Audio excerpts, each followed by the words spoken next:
கோகுலாஷ்டமி. கிருஷ்ண பரமாத்மா நம்மளுக்காக இந்த பூமியில வந்து அவதரிச்ச நாள் தான் கோகுலாஷ்டமி.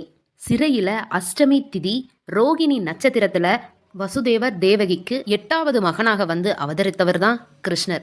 அவருக்கு முன்னாடி 7 குழந்தைகளை கம்சன் கொண்டுட்டான். இந்த குழந்தைய காப்பாற்றணும் அப்படின்றதுக்காக வாசுதேவர் ஒரு கூடையில குழந்தைய வச்சு எடுத்துட்டு போறாரு. சிறைச்சாலையோட கதவுகள் தானா திறந்து வழிவிடுது. கொஞ்ச தூரம் போறாரு. போற வழியில மழை விழுகுது. பகவான் மலையில நினைஞ்சிடக்கூடாது அப்படின்றதுக்காக 5 தலை நாகம் வந்து அவருக்கு கொடைபிடிக்குது.